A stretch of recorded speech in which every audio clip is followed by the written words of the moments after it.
All right, level 5. So run this program to see how it works. Make sure you click the button on the screen. Then what are we supposed to discuss with our partners? How does the set screen block work?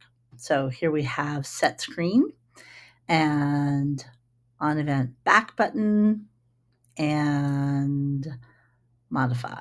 Add one command inside the second on event to set one property of the home icon.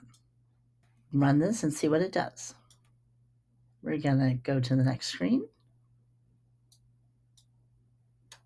And then here it says go back to the home screen.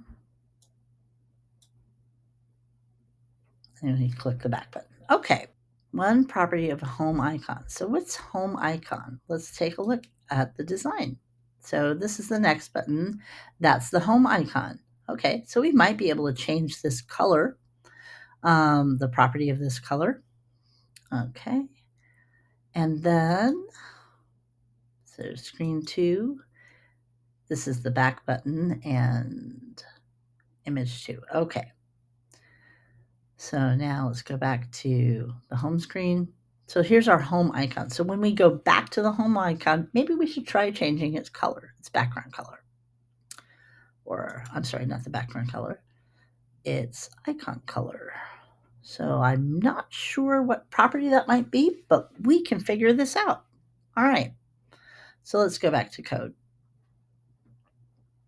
So set screen, home screen, you click the back button.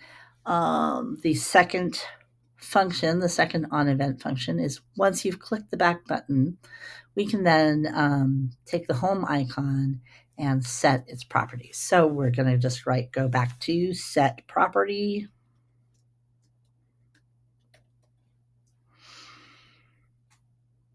Right. Here's our parentheses. We're going to pass our arguments in here, I believe. Home icon,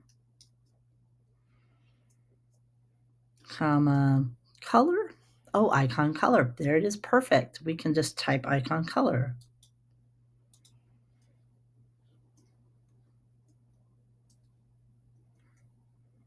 Dash color.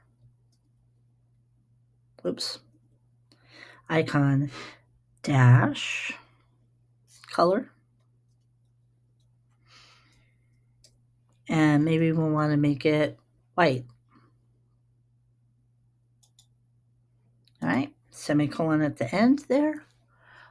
So set screen, as you can see, it advances to the next to screen 2, right? We looked at screen 2, and the home screen, basically set screen, returns it to the home screen. So let's go ahead and hit run.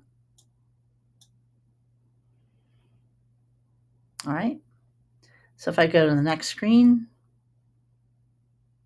right, go back to the home screen, and there it changes the icon color to white. Neat. Hit finish and you're done.